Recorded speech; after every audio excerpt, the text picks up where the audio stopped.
Game number 1, Division S, once again, ladies. We're still on Playday number 1, and it's the first match, therefore, the first best of 5 for the two teams involved here. Washed Up is taking to the stage, and so is pepeMLady, the red team hailing from Poland, mostly.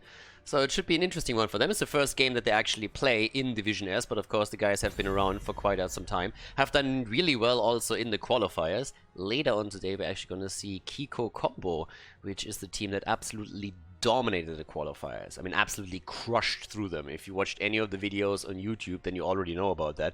But they absolutely destroyed their opponents. It was actually spectacular. But as we're heading into our first game, there's obviously quite a bit of stuff that just recently happened. I mean, first of all, during the first two matches that we saw in Division S, Deathwing was just banned out consistently. Nobody wants to deal with Deathwing right now. And that hero, yeah, banned in, I think we had how many games? 8? 7, 8? In every single one of them, he was in a very early ban by the team that did not have first pick. So, yes. But well, as we're heading straight in there, let's see what actually happens in this particular game. Because of course, is obviously always the chance that the team just says, listen, we are absolutely happy to deal with him. As it turns out, that's not so much the case here from Washed Up. They also say, okay, fuck that guy. Deathwing not going to play a part in this game. I guess it's a fair assumption that this is going to be true for the entire series. But, well, time will tell. Infernal Shrines is our first map. This is the best of 5. And Washed Up is obviously the favorite heading into this. For the new teams that made it into Division S, it's still a big question, where exactly are they positioned there? Can they attack the bigger names, or are they going to fall victim in the early rounds to them? Kerrigan gets banned out as well. Nick definitely still making an impression. He didn't only play Kerrigan in the last season of Division S, but also played her a few times in tournaments outside of the league. And yeah, with very good results. So nobody really wants to deal with Nick here. There's quite a few bands that you probably want to have if you could. I mean, Hazops, for example, has also Sergeant Hammer. It's always a little bit weird of a weird setup. And honestly, it amuses me to no end when you go later on into comments on either Twitch or on YouTube and browse a little bit through it, and you see people, when a certain hero had a huge impact, say like, how could they not ban this one hero? And I'm just like, well, because there's another 5 hero that they want to ban too. And they have to make a choice at some point. You can't just get rid of everything. That's not how it works. So, ETC gets picked. Will Q is rocking ETC right now, and there is Vala. Together with Oriel, we saw the combo actually a lot in the first 2 matches that were played in Division S. But Vala with Oriel, without Oriel, yeah, there she is. Okay. Oriel is in. Hazops, interestingly enough, currently on Oriel. I'm pretty sure that's gonna be a swap. Unless they want to play some nasty double support combo and putting Banana H on a hero there too, I would assume that Hazo is going to end up with either the side laner or another range damage, one of the two. But yeah, time will tell. Either way, with the ETC setup on the other side, Phoenix and Ana are getting picked. Okay. Phoenix, a very, very early Phoenix pick, actually. Like, incredibly early. Didn't really think that they would lock him in that quickly, if at all. So Ana kind of wants to have someone else to nano boost. So we will still see a few mages appear, I would assume. Jaina still super strong here. Gul'dan, of course, too. Kel'Thas, another option. Liming usually not used that much on Infernal Shrines, because you get very limited value around your objective when you're trying to go in with your orbs. Jaina, therefore, also banned, so the nano boosted Jaina is not an option anymore. But we still have Gul'dan. We still have Kel'Thas if you're comfortable playing the Fire Mage here. Okay, so ban on the other side. What do you get rid of if you are pepeMLady right now? What do you get rid of if you go up against the blue team? Are you still worried about Hammer? Is Rexa something that you're worried about? We've seen a lot of bans against him when Hazops was playing the character. And it's Uther. Yeah, Uther gets actually banned quite a bit these days too.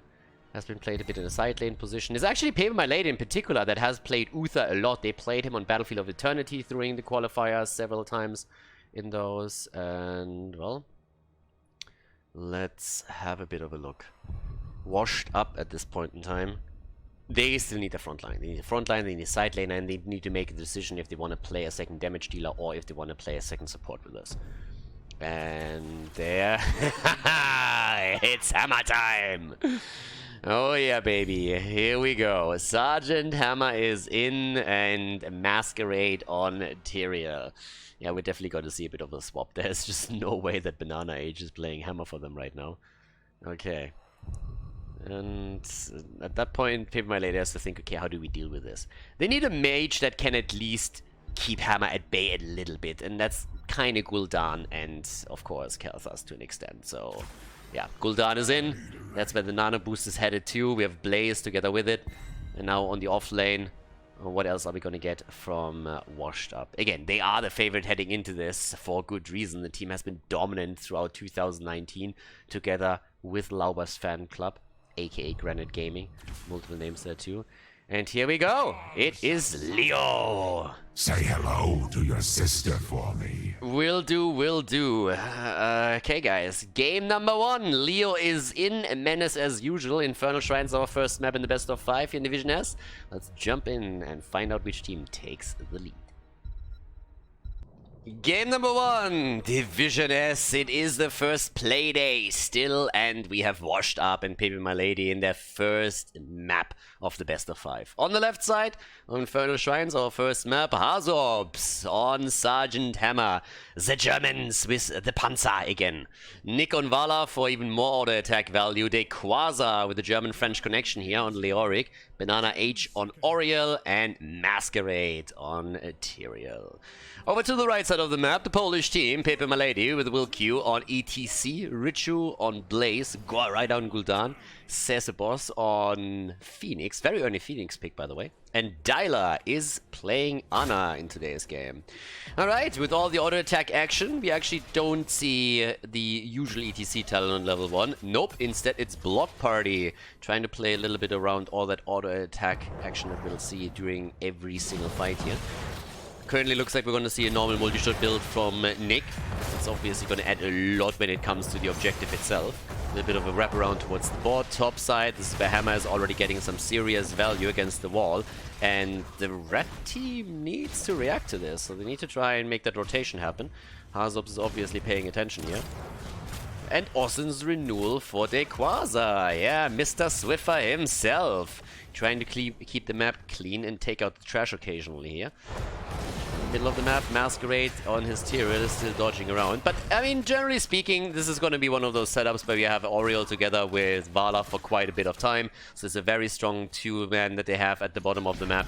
And they're actually going for a setup you don't normally see all that often in Heroes of the Storm. A 2-1-2 that they're currently running here. And I would say also with some pretty decent success, because pepeMLady has to react to this now.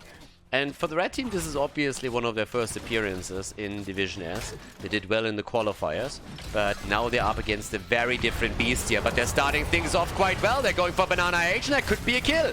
First blood. Easy one, lockdown against Oriel. She's dead, and that's a slight lead now for the red team. The Polish team steals the camp away and is able to snack that up. So that's now 2 camps that they are already ahead, and with the access down to the bottom of the map, they go straight up for the triple. So all 3 camps soon enough under their control. That's a perfect start into this first game for them. It would be kind of insane if they were able to sneak a few maps away from Washed Up here, because again, they are the underdog when it comes to this series. I think the team that is probably the most interesting right now from the perspective of how well they are going to do within Division S is Kiko Combo, which we're going to see in the final match of the first play day, because they have just crushed their qualifiers.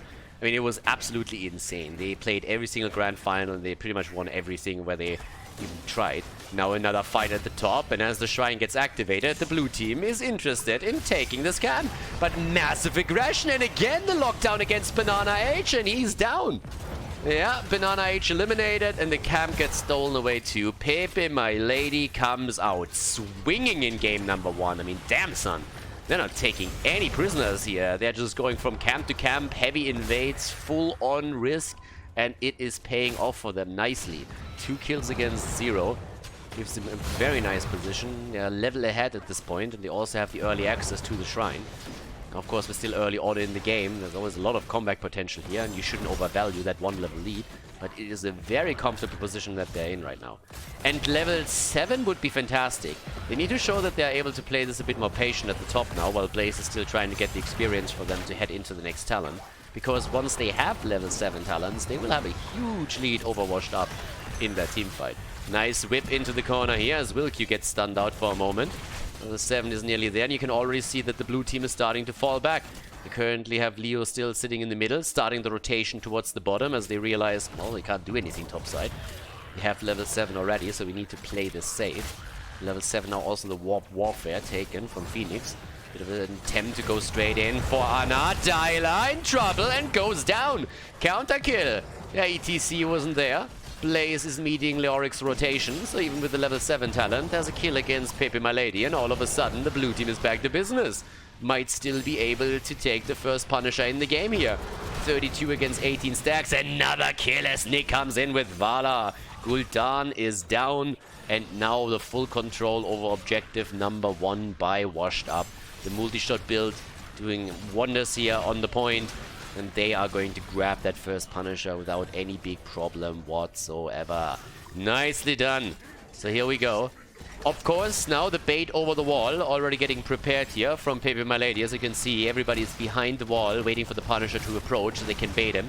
There it is. Side wall has been opened up already on the other hand, because Washed Up is trying to get max value out of this. And Vala is diving in pretty deep, trying to see if she can maybe lock someone down and take them apart. But ETC was paying attention and zoning them as much as he could. But with this heavy aggression that we're seeing from the blue team, it seems like the first fort is going to fall one way or another. So nicely done here. Lockdown attempt against Tyrael is nearly successful. Masquerade barely makes it out. Banana H actually following ETC a little bit. And the first fort eliminated. Max value out of the first Punisher. It doesn't really get much better than that. So really, really nice setup from them. And still the attack there straight towards the mid lane. A bit of an experience lead still for pepeMLady. But of course that is going to change soon once that the passive experience increase they now receive from the fort. Destruction will continue to kick in. And that's exactly what we're going to see there slowly but steadily unfolding in front of us. With the double setup again, 2 camps taken at the same time, one on the left side, the other one to the bottom of the map. Level 10 abilities are still going to change the dynamic here quite a lot. But it's still an interesting touch. I mean, start of the game, we have all of the camps claimed by pepeMLady. They did really well with this. But then they made this small mistake up towards the top and lost their support during the battle. If they take the Punisher, it's a completely different ball game, but as it stands now, they still have the early level 10. But it doesn't look like they will be able to do anything with it. And the 10 is ready on the other side too, so there was only a very, very small window of opportunity here. Sanctification is now in. Resurrect, of course, newly buffed by Blizzard and therefore taken by pretty much every player out there. And it is incredibly strong at this point. Can even use it on herself now. But Vala not making a choice here. The Nick is usually tempted to go straight into Strafe here. If you don't really feel that you need the extra stun that comes with the Rain of Vengeance, then Strafe is always a great damage option, and he is going straight for it.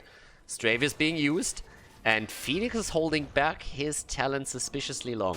Are we gonna see an attempt into Mosh Planet Cracker, or what's going on here? It was a suspiciously early Phoenix pick, so if Planet Cracker is a big part of this, and they're really just hoping that they can set up a big mosh pit, that would be kind of interesting. Ah, Dequaza! Yeah, a little bit unfortunate here for him. Nicely done by Gore Rider, juking him out.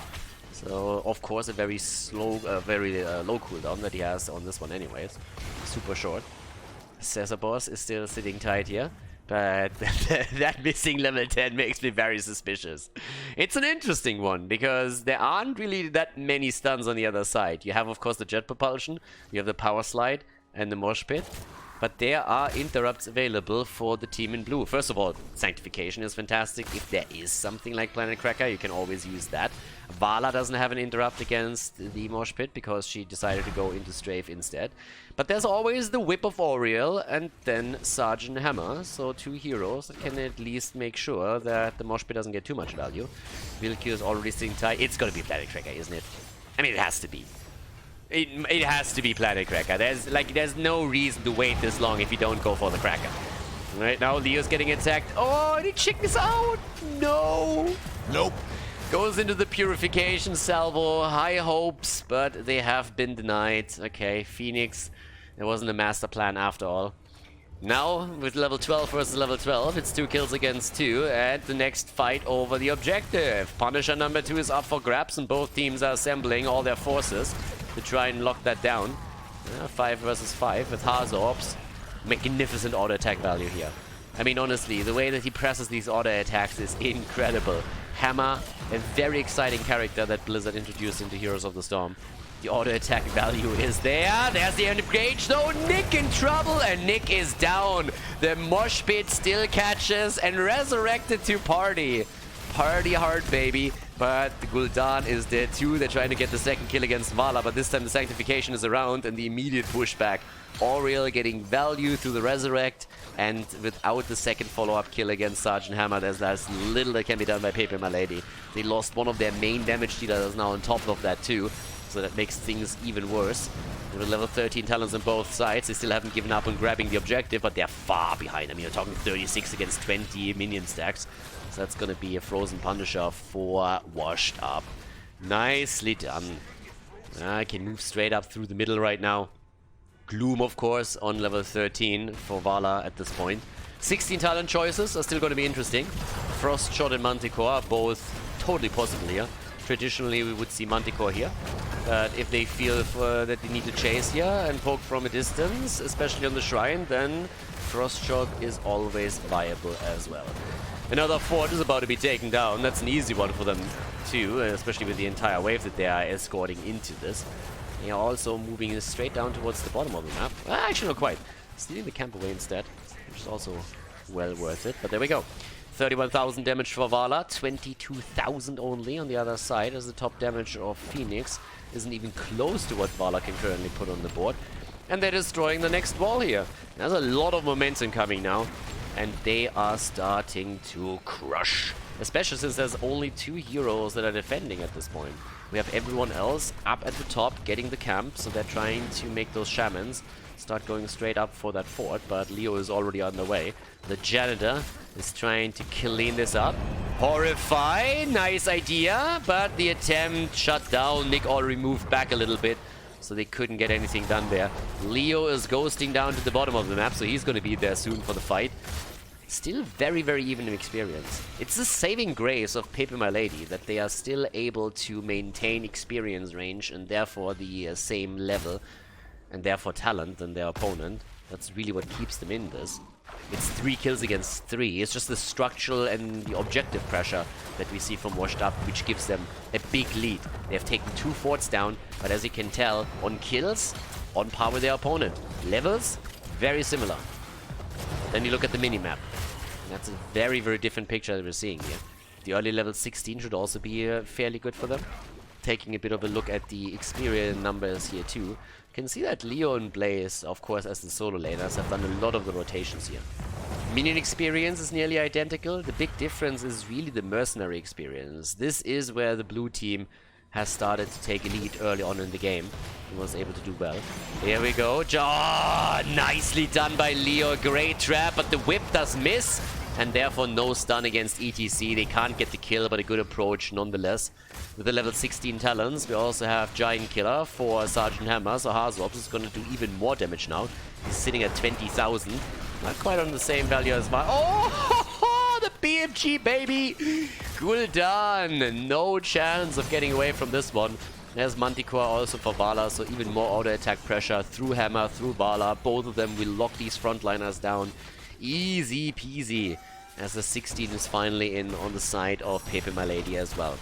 Problematic is that Gul'dan is on 25 stacks, so Ruinous Affliction is a great choice for him here, if he then so goes for it, but he doesn't get the max value because he hasn't completed his level 1 yet.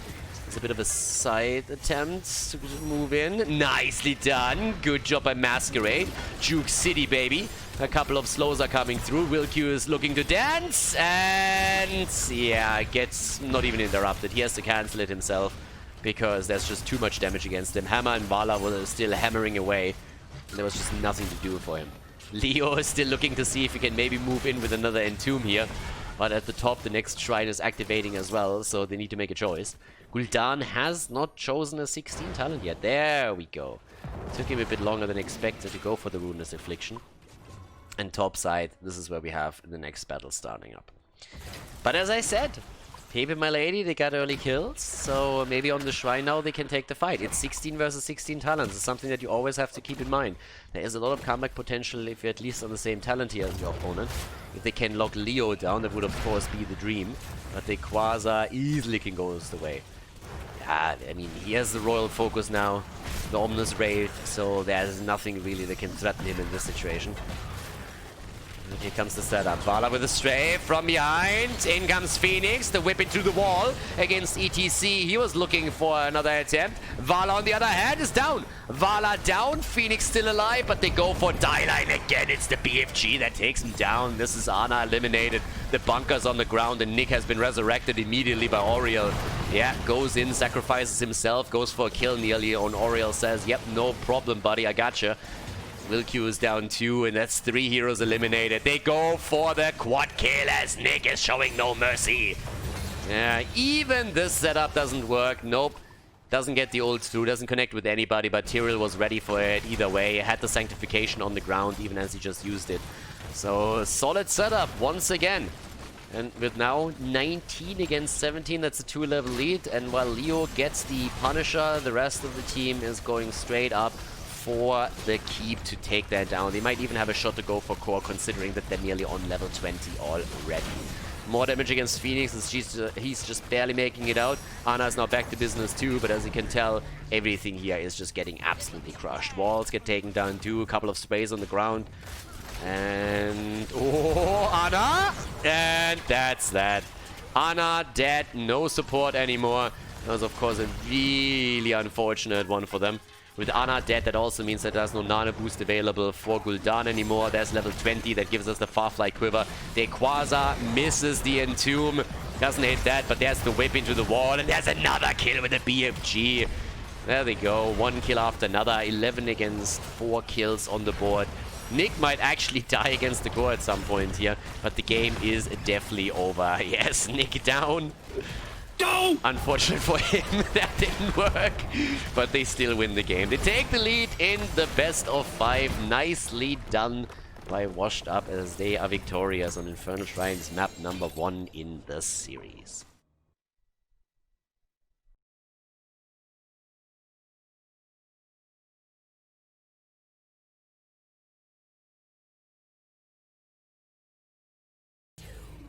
Game number 2. Tomb of Spider Queen is the map, and Washed Up goes up against pepeMLady.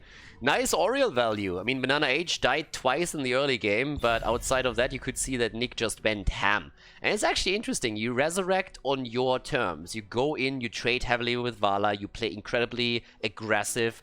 You risk dying and you just try to go for a positive trade, and Oriel immediately resurrects you. It's a little bit better than you losing the team fight. Then you start moving back, you lose heroes, and you try to resurrect them only for them to die again instantly.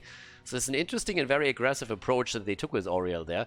And you could sometimes literally see that Oriel was just sitting there saying like, okay, I'm not going to heal you, I'm going to resurrect you instead. Which worked quite nicely. Nick died 3 times, but every time he died, they traded positively into the opponent, so that really helped them a lot here. And the question is simply, where are we going from there? Is Oriel at some point going to get ban-worthy here? Are we going to still see her? There's a different map. Tomb of Spider Queen highlights also wave clear a lot. Deathwing gets banned again. Teams still sitting there saying, alright, you know what, this is not, this is a hero that we just don't want to have here. Hammer gets banned. I mean, you let Hammer go through against Hazu once, but as I said previously, you ban Hammer, there's other heroes you all of a sudden don't ban. Kerrigan, for example, she's up now. So you have to really consider, is Kerrigan something that Nick will play again? This is a map where he played a lot of Kerrigan, so he could play it here. Then you have Oriel up. Banana H could play Ana again. I mean, Banana's Ana was always Bananas for good reason. Now the last ban coming in, and at least in the first ban phase, and what is Washed Up gonna get rid of here? Johanna, yes, good wave clear on her. Great hero on the map. Easy first pick too, if you can get her, if you're interested there. But the Will-Q can make his choice on tanks again, if they wanna go down that path. But yes, there's the Oriel first pick, exactly. So very likely now Ana for Banana. But Oriel is in, and they're just saying like, okay, like, we're kind of done with that shit. We need some resurrects for ourselves here, because that trade strategy just works incredibly well. And now the question, I mean, we have a couple of questions. Kerrigan, yes or no? Ana, yes, no. What are they going to play here? Is Hazops going to play the side lane again? Maybe even with... Yeah, there's Ana. And Rexa. Yes, I expected Hazo on Rexa. They're always shifting roles around a little bit. But yes, Hazops or whoever gets Rexa on the map has been played a lot to an extent where it's even banned against Washed Up. And Washed Up won the last season. They are the winners of season number 1. So I just want to reiterate again that obviously them going up against one of the newcomer teams puts them in an absolute spot as the favorites here in this series. Whereas now, for the red team, ETC gets picked again. And Vala. The Oriel-Vala combo is in. We come back to the question that we asked in game number 1. Double support, yes or no? You can play with Tassadar here, you can add another support on top of this. They are one of the teams that have played a lot with Uther on a side lane. They can therefore also go for like an Oriel Uther setup. Blaze has been banned out, so they can at least this time not rely on the bunker on top of it. But there's a couple of still things that could be pulled off by pepeMLady, so this isn't all locked down yet. But what are they going to get rid of? That's a different question. Honestly, Kerrigan, it's one of those heroes, even if it doesn't get taken, it's like, if it gets picked and you haven't banned it out, then you're just sitting there and you're just like, yeah, we kind of deserve that one. But, let's see. Is it a Kerrigan ban? Tracer's also up, of course. Li Ming gets banned instead. Yeah, there's a lot there. Is he gonna put on the backpack again? To carry the team? Let's see. I mean, they're debating this obviously now too. There's Jaina.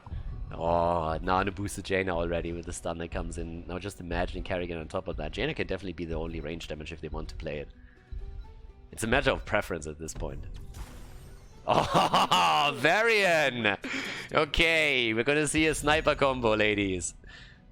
Blizzard had the fantastic idea to buff Taunt, so now even the semi-pro teams are like, maybe we can play him a little bit. And if we have Taunt now in with that, then what else are we gonna get from Nick?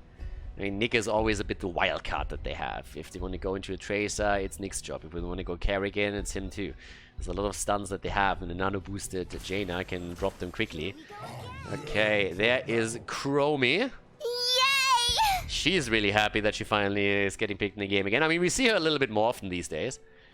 But yeah, the only thing that I have to say to Chromie is...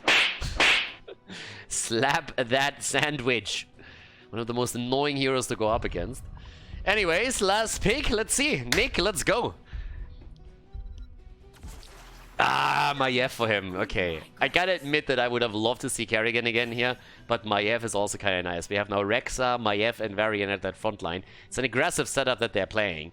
So, Tomb of the Spider Queen, game number 2 in this best of 5 series, washed up against pepeMLady. It's Division S. We're on the first Playday, so let's jump straight into it.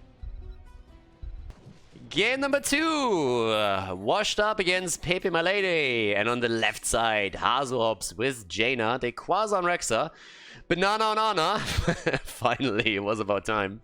We have Nick on Maiev and Masquerade on Varian. To the right side of the map though, pepeMLady right now with Wilkie on ETC, Richu on Imperius, and currently, Sesabos on Chromie, Go right on Vala, and Dyla on Oriel. They're trying to give them a taste of their own medicine at this point. The Oriel and Vala combo. We have 2 frontliners, so the third damage dealer in this case is actually Chromie, the Chromester. And, well, let's see. At this point, we have, again, Hot Pursuit on 1. Once again, the first time is also in there. And there's a quick kill against Misha. Poor Misha. It's not quite first blood worthy, but sacrificing the bear this early in the game is absolutely not okay. Masquerade gets already pinged. He went straight into overpower as his level 1 talent. So there we go. Up to the top. Yeah, a bit of aggression against Gore Rider. There's a couple of squishies on the red team side. Timeout later on will give Chromie at least some defensive tools that she can use. Let's see. Banana H is not happy about that gnome pick either. He's just sitting there just like, stay away from me. Like, oh! First blood. First blood comes in, we didn't even see it. Yes, the rotation to the bot lane drops Imperius. Apologies here. So while we are fantasizing about Ana and Chromie, that one did come through quickly. The rotation bot side, the kill against Imperius, and now Nick taking care of the camp, trying to do his thing here. Obviously gets a little bit of an assist too. Misha is scouting out if anybody is trying to steal the camp away and move in for it, which didn't really happen. There's more camps now to be taken too. In this case, we have them moving over to the night camp. I'm trying to check that out. Middle of the map and down to the bottom. That's still where both teams are trying to push, and especially the bot lane with the siege giants. That's where they're currently trying to crush the towers. And they get a lot more value than I expected, because there's nobody helping Richu out. I mean, they should have seen this one coming. This one was quite telegraphed. I feel they thought that they could take the camp towards the right side a little bit quicker, which wasn't the case, so Vala was just all caught up in this. Now we are looking at level 4 talents, and there's Taunt! Again, Blizzard buffing it, there's the Taunt! Oh! And the heal! Oh! And they just cannot get the kill! Wow! Masquerade falls! Oh, that's just unfortunate. That is bad luck right there. It looked fantastic. It was honestly the time turret of Chromie that saved her, and then the heal from Dyla. But that could have been an easy kill against Chromie. In this case, it didn't really work out, but we're going to see if this is going to continue throughout the game, because I think that it's going to be tough times for the red team. Having a kill combo like this, I mean, it's honestly one of the things that I advocate, especially for the lower leagues in Heroes Launch, for the amateur teams to actually mirror, trying to get a variant kill combo out there with a burst damage dealer and a good support behind it. And they're going for Vilq, and that should be a kill. No, the heal comes through! But once that you're actually able to get a sniper combo like this going, then you can always start to substitute other heroes in, play this whole thing with Muradin, for example, go into more meta tanks afterwards and try to play the same style. But especially for lower league players, this is always a nice approach when they're trying to play with coordination. And even on the high level, it can definitely work. So far, Masquerade is having some trouble to coordinate properly with the rest of the team, but once that the nano boost in particular is through, the damage output on Jaina is only going to increase, and that should help them to get those kills in. And if it wasn't for Dyla, who really pays a lot of attention here with Oriel, they would have been able to kill several heroes already. So, let's see. Up towards the top, we have in the middle a bit more action coming through right away. The little setup right here. Okay, in comes Nick, but he misses that setup. Okay, the press forward is now in. Vilq pausing the game and unpausing it immediately. That looked more like both of them are trying to pause the game and then canceling each other out. That's not really how this works normally. A 3-2-3 moment to discuss strategy. Nah, not quite. But whatever the cause is, I think we're going to have that solved very quickly, at least from the looks of it. Vala, of course, with another multi-shot build, adding that wave clear. It is still the most popular build on the hero, and for very good reason. If you're playing on Battlefield of Eternity, an arrow build usually takes over and is more dominant. We see arrow builds also used on other maps, but normally you still run with a multi-shot build. Down at the bottom of the map, Imperius is pretty much alone. Teams are both looking at level 7 talents. It's all about the turn-in still. And it seems like we might just get the first web weave away for the team in blue. Washed Up needs a single gem to make it happen. To be fair, the red team is only one behind, so if they get one more turn-in, then they already have the web weave away for themselves here. And it seems like Go Rider might just be able to pull it off, but no, Ana is there and gets the dart through. Masquerade jumps onto Oriel this time. There's the taunt, but the damage isn't ready. Hazobs was just a bit too slow coming around the corner here in an attempt to go for the kill. Talking kills. Down here, Richu is attacked pretty heavily. Nick moved in, trying to help out for a second kill against Imperius. And everybody else is starting to move up to the top and push Masquerade back a little bit. And I have to admit, pepeMLady is doing a fantastic job controlling Varian in this game. The sniper combo that Washed Up wants to play is always dangerous, but they've been playing around it quite nicely. And Vilq with ETC has been able to shut them down quite a bit. So now the web weaver wave is coming through. The lead in kills goes again to the red team. Attempt to go for the Quasar, and that's another setup for them. Bam! Rexa down. The man with the mask has been eliminated, and now they can ask him why exactly there's hay in the corner. Always an important question to ask, especially from the Germans. But well, now, the push. How much can they get with that? That's a big question. It's half level until 10. If they can set that up, oh my god, that would be the dream. They're going for the lockdown, and Khaldor goes down too. pepeMLady with the big boy plays here. Not intimidated after they got their asses kicked in game number 1 in the slightest. Instead, they're starting to come through and dropping hero after hero. Nice pressure for them. Great play. They're going to get the fort in the mid lane with the first objective. Again an attempt. Where's the slide? That's the first done. Push back. And Masquerade goes down again. These Chromie setups are fantastic. Imperius comes in and drops a stun. After that, we have ETC with a slide. They still don't have level 10. Quasar is also getting locked down once more. At 6 kills against 1 right now. And it just doesn't stop. They try to stop the bleeding, but they can't make it happen. There's even an approach to go for the boss, and it's quite telegraphed since there is, of course, vision. But with 10 seconds on Rexa, there's little that can be done. Or are they actually going to risk jumping into a 5 versus 4?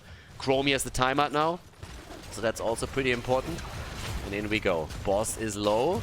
Yep, and they buy the time that they need in order to grab the boss as well. It's an early boss, 7 minutes in only, so it's not really that strong yet. Ooh, no resurrect in this game. Oriel with the Aegis and uses it nicely, but here comes also the Ring of Frost, and it's the Ring of Death instead. Oriel is down, Chromie is dead, the Garden Gnome is down, and so is ETC. Triple kill, easy peasy. Masquerade walks away. And that's a lot of gems now lost. Blue Web Weavers are coming down to push the lanes. Topside Fort is of course going to fall. But that was a nice comeback here from Washed Up. Definitely putting their name back onto the scoreboard here and starting to take a few of those down. The rotation towards the bot side is happening from Quasar as he's trying to assist one of the Web Weavers to drop the fort maybe even. Khaldor is finally dealing with the boss at the top. But that is a nice one. I like the aggression from pepeMLady though. I really like it. They come out with zero respect. They just say, fuck it. We know that we are way behind, but let's be as aggressive as we can and let's take some risks. No guts, no glory. If the Galaxy Rangers taught us one thing, then it's that. Masquerade again, also trying to move in. Okay, protection is in, and they try to go for Oriel. She nearly falls, but Varian has to move out. Yeah, and that's a kill against Misha again. The animal abuse in this game is strong. And Varian is a little bit of a weird spot. He's really doing the best that he can to man up here. He's not pussing around like his son. But every single time he goes in, the focus is right there. And with all the CC that we see from ETC and Imperius, he's having a bit of a tougher time than expected initially. So now, another camp taken at the bottom of the map. And another turn-in opportunity for especially the blue team, because they still hold 53 gems. They need 2 more, and then they are looking at an entire turn-in. Whereas the red team, thanks to the ass kicking that they received at the top lane, has lost a fair amount of them. So that was a big problem here. Level 13 talents are in. A little bit more poke from the distance. Gloom is now through too. That's definitely going to be nice for Vala. I want the setup again. Where's that taunt when you need it? Look at Masquerade, sitting at the side here. Khaldor trying to go for the turn-in. Oh, there's the poke. Varian, push back immediately. Oriel cracking the whip here. And the setup against Imperius. There's another slide attempt. Keep that mosh pit in mind. That's always a threat. And he's going for the party, baby. The Ring of Frost connects and ETC is down.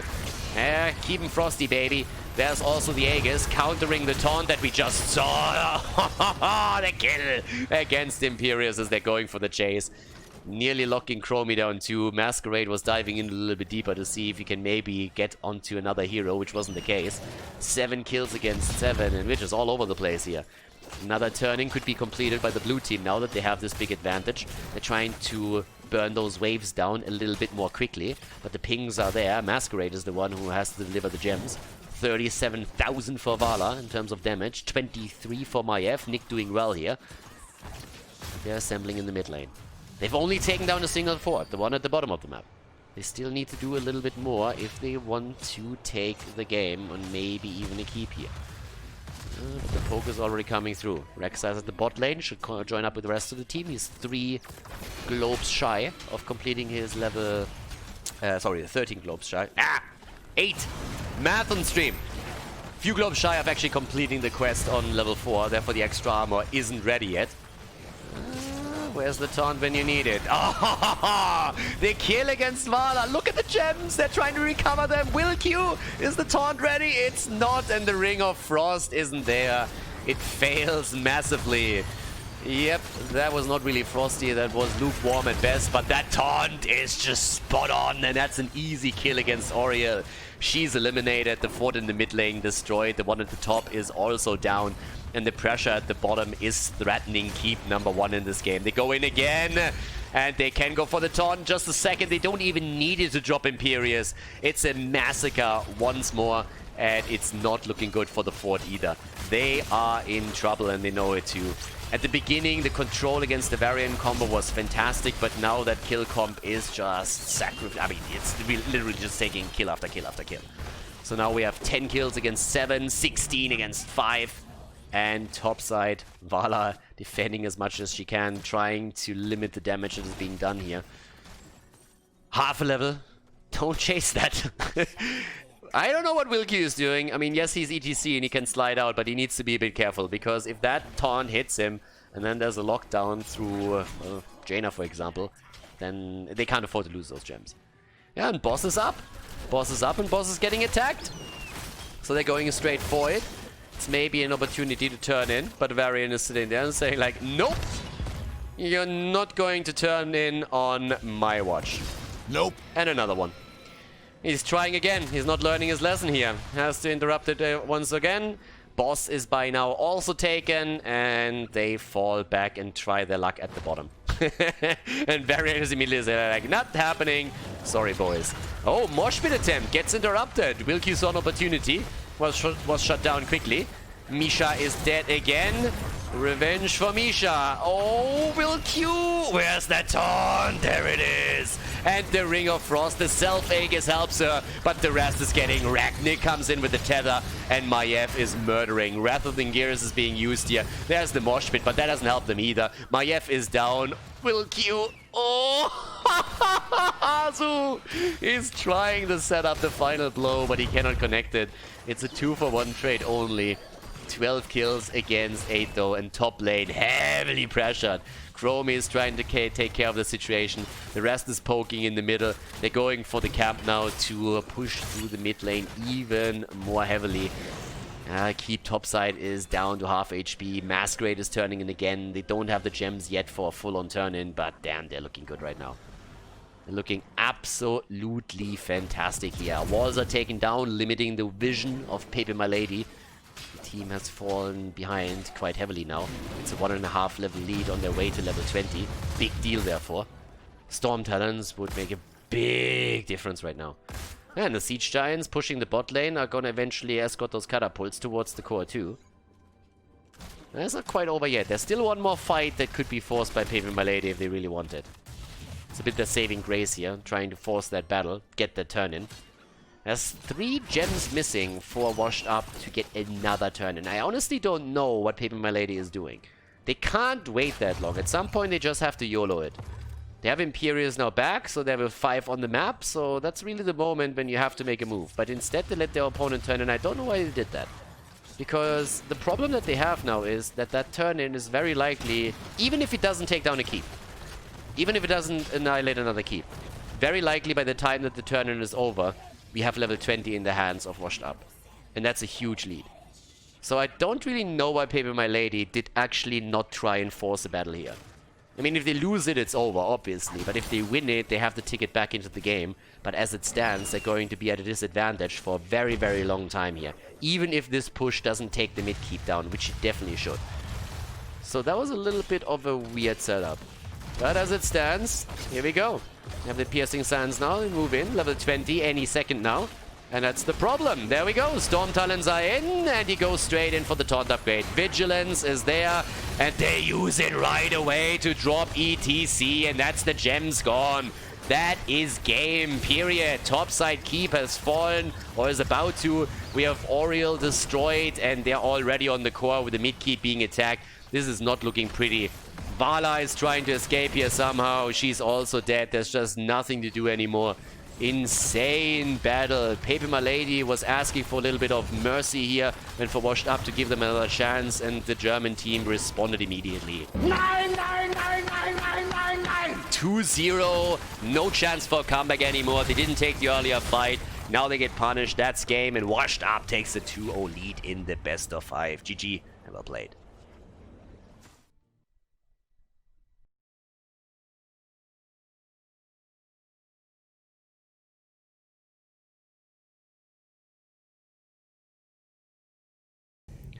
A 2-0 lead, washed up as expected, is justifying their role as the favorite in this match and have now a 2-0 lead over pepeMLady.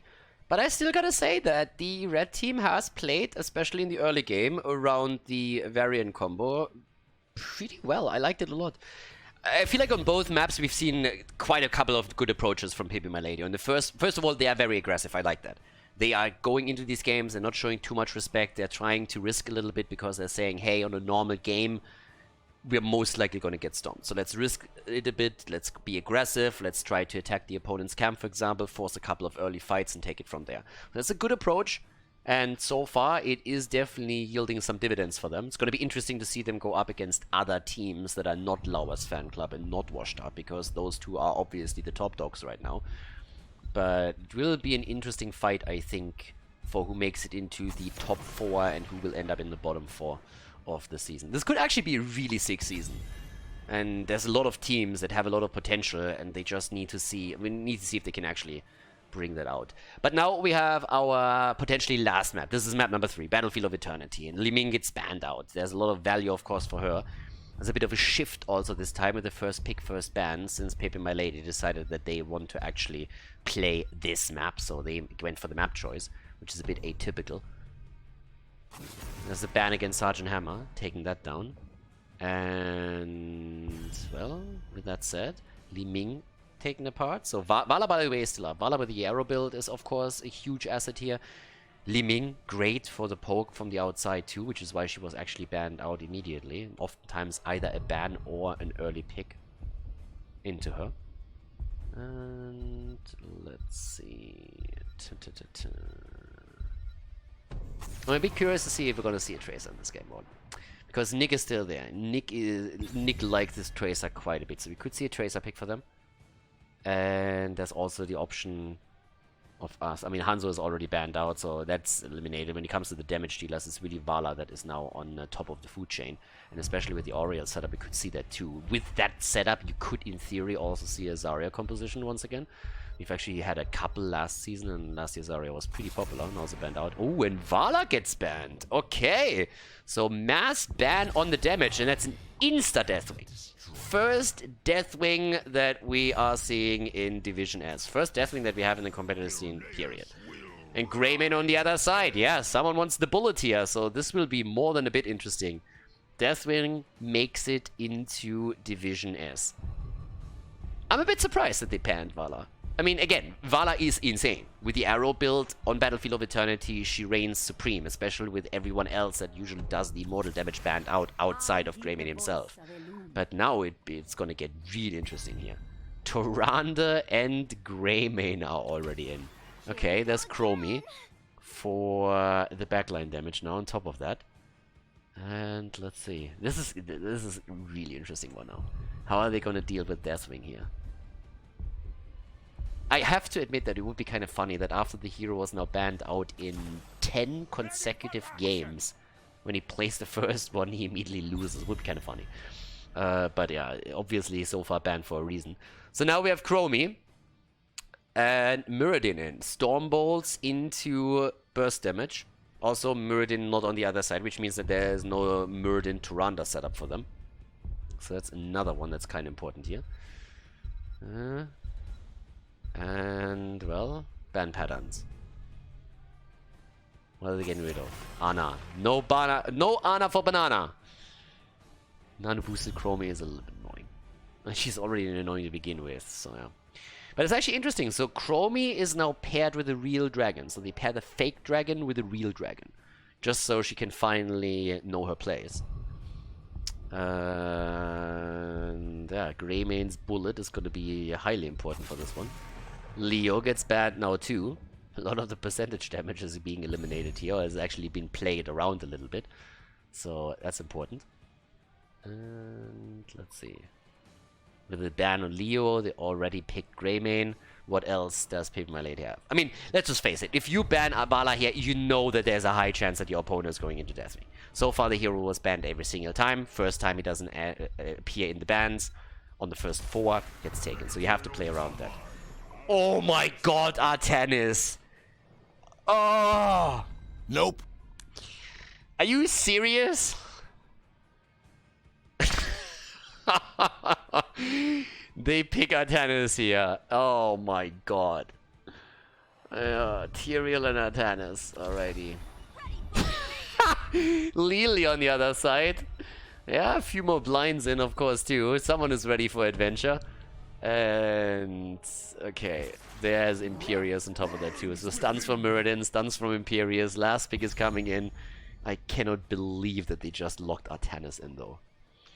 I mean, this is the team that always memed a little bit, pepeMLady. Oh, well, I shouldn't call it memeing. They have their own style. They played a lot of that Uther main tank, that Uther side lane, for example. Strategies you usually mostly see in North America. So they played a few of them in the past. And here comes Nazeebo as well. Okay, yeah, we are there. With the spider build, you can definitely pressure the Immortal, that's true. But yeah, I'm interested to see how this is going to pan out. It could be the final map, everybody. We have our first Deathwing game. At the same time, we see Artanis, pepeMLady against Washed Up. Game number 3 here, Division S. Game 3. It is on. It's an interesting comp, to say the least. Lily on one side, Artanis on the other. It's getting wild here. Hazorps in game number 3 on Chromie. Nick on Deathwing. We have Dequaza on Imperius. Masquerade on Muradin. And Banana H is looking for adventure.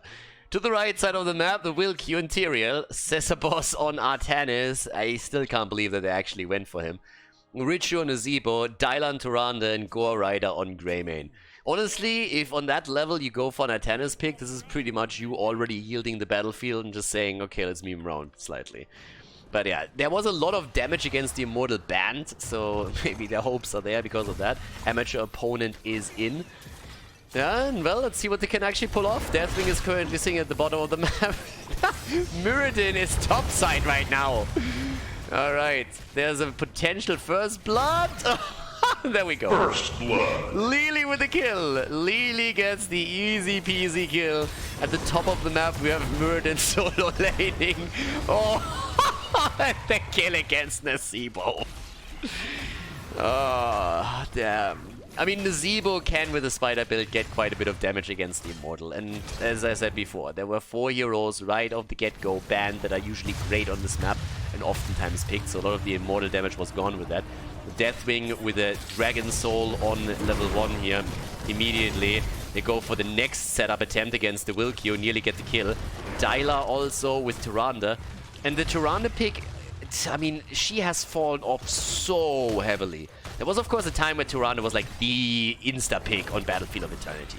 Her Hunter's Mark is great against the objective, against the Immortal. The problem that she has is that ever since Blizzard changed her a bit and moved Celestial Attunement from level 7 to 16, she gets very limited value, and she can't usually keep up with the heal demands either. So it's a really interesting one that we are seeing here. Big fight at the bottom. Muradin is coming in from the top. Deathwing is not moving his fat ass off that point anytime soon, so they control it completely. Easy triple kill, and Artanis, he does what he does best. He dies too. 6 kills against 0, and what a setup. Yeah, that is not going well at all. Oh my god. Yeah, the memes are strong in game number 3, and it is getting nasty here. Nick right now with a heat wave, so follows up immediately with after Dragon Soul with it. We have Lily doing her thing. Muradin is again solo laning, which in and of itself is a bit of a meme here. But what a setup.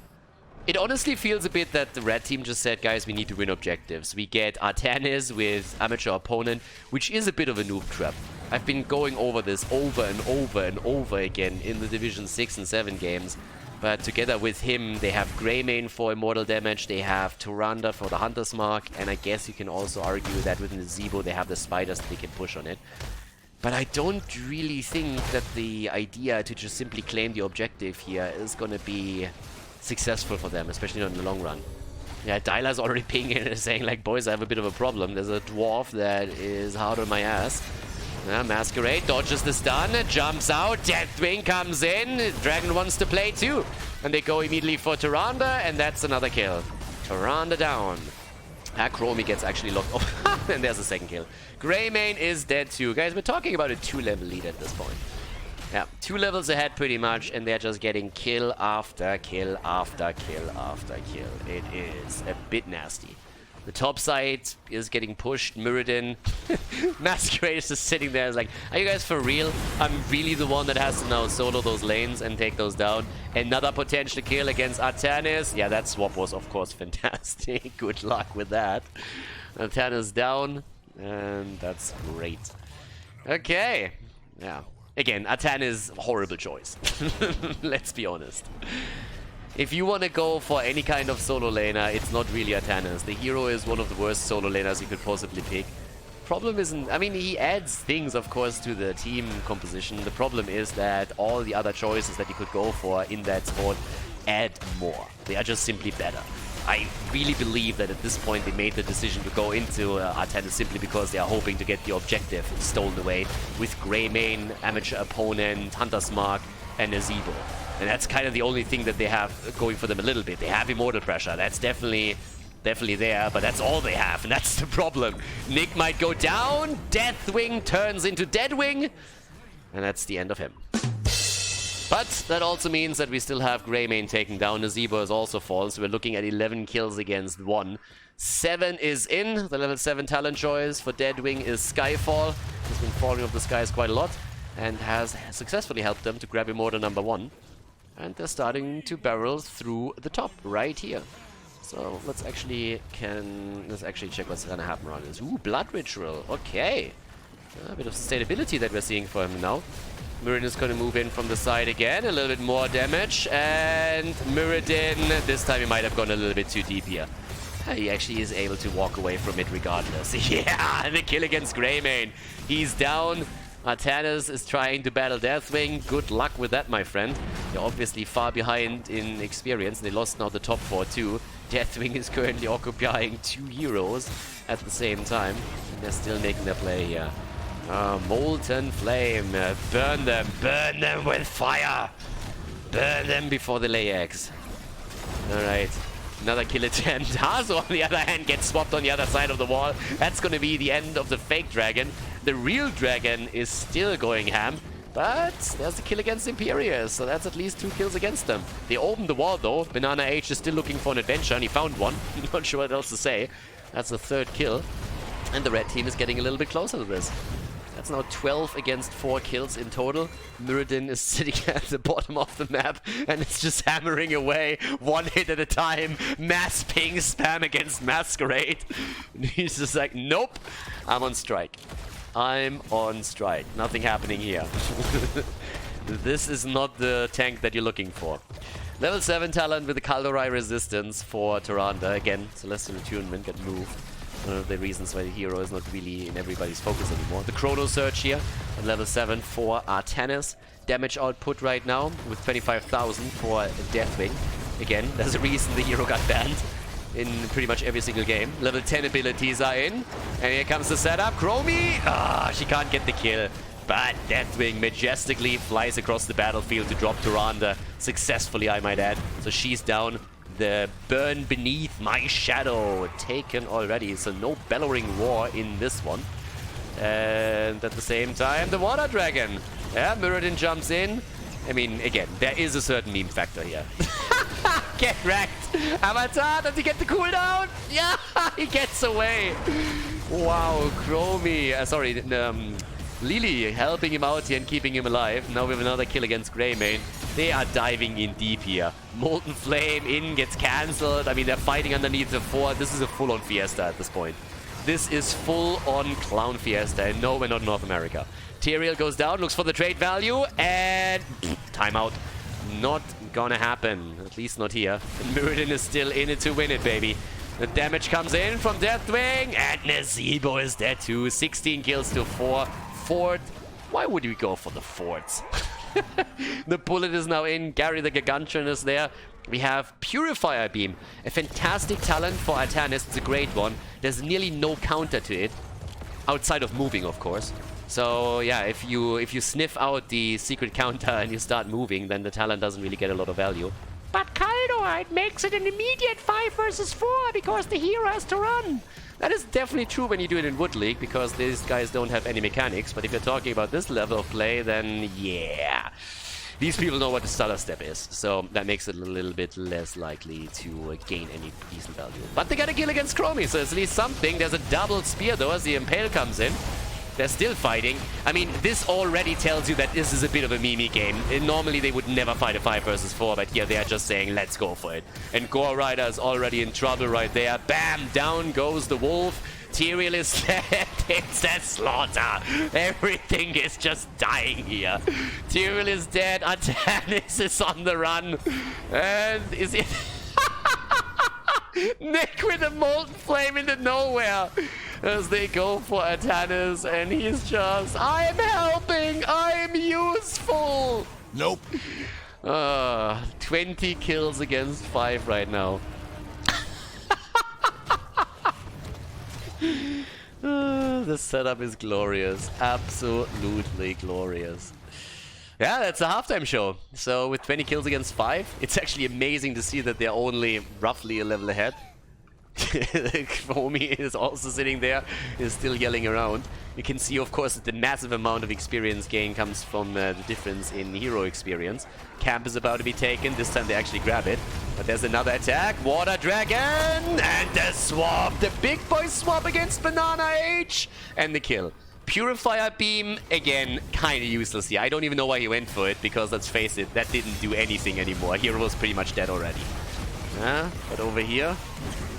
Then again, to be honest with you, what would he have done if he would have simply gone for his other ult? Probably not too much either, so yeah. But yeah, still underline my point. Yeah, the brawl is still in though. I mean, this is a hero's brawler at this point. There's just no doubt about it anymore. This is full-on brawl fiesta. I would actually call this a bit of a fan service. Sanctification is in, and Masquerade. Oh, another kill. Trade value, yes!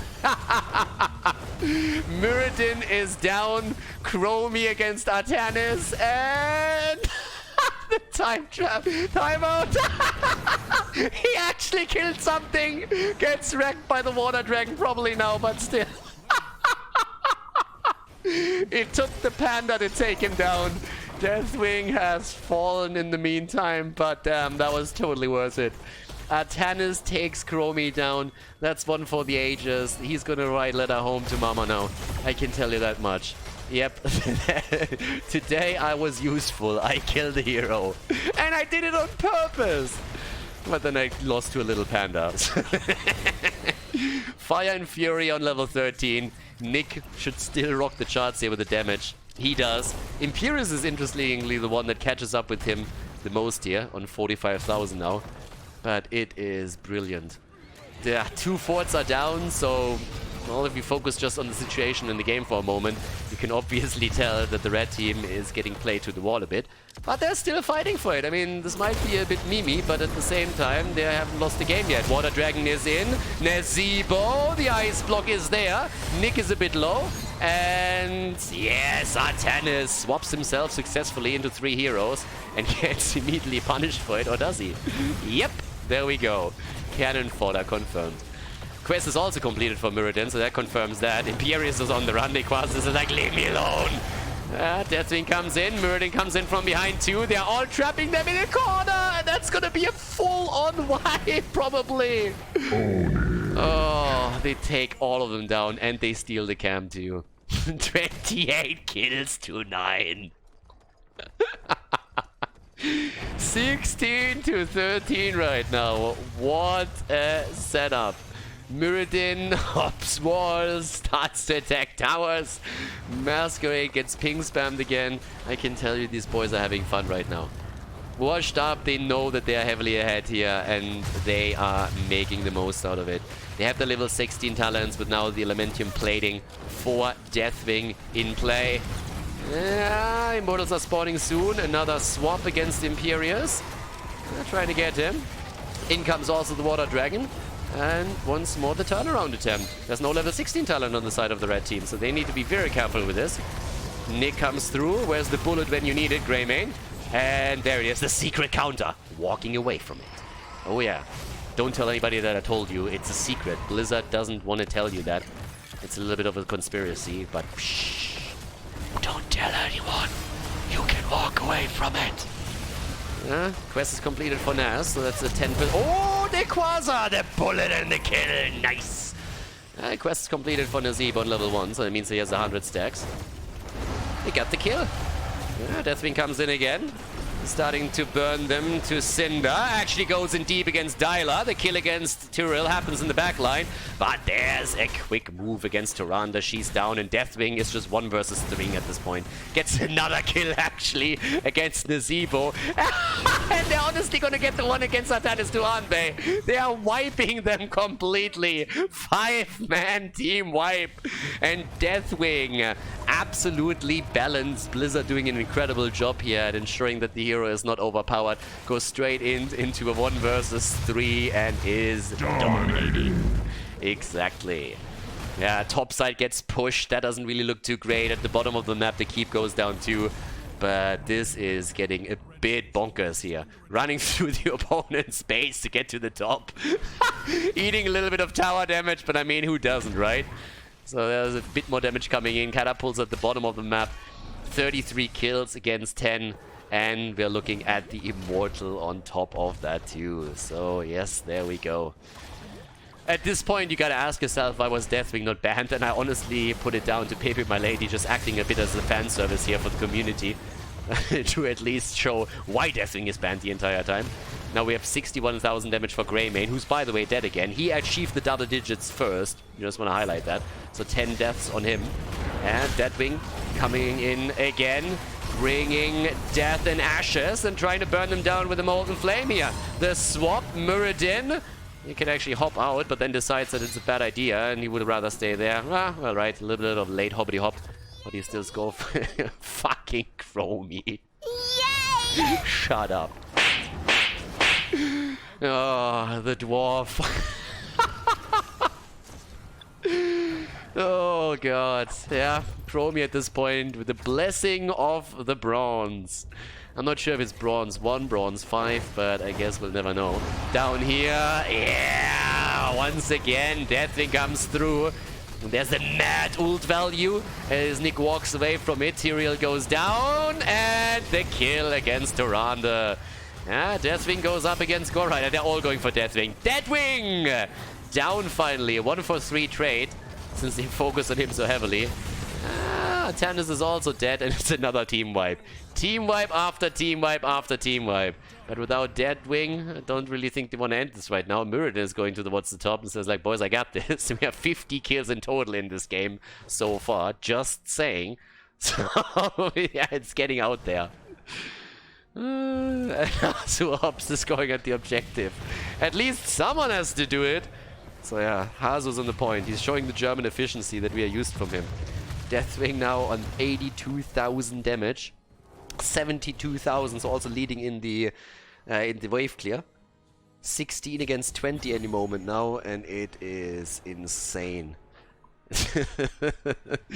Top lane pressure. 16 minutes in. And here it is. It's a trap! It's a trap! He's gonna swap it. Surprise, motherfucker! They're stunned! Can they get the kill? The owl gets soaked! They want him! And they don't get him! Imperius walks away. Level 20 talents are finally here. Tyrael is getting locked down. Deathwing flies in. It is carnage. Death incarnated as Deathwing is taking again to the scene. They're going for Nazeebo. The Witch Doctor's down, so is Greymane. The keep is eliminated, and they are dropping everybody else too. Down goes Tyrande, and this is going to be core. This is gonna be game. Deathwing still flying around a little bit. They want to go for the final kill, and it is against Artanis. Kind of fitting at this point, of course. And this is it. Ladies and gentlemen, a 3-0 victory for Washed Up against pepeMLady in their first series in Division S Season 2. Nicely done and well played. Congratulations as Washed Up takes the W. GG and well played.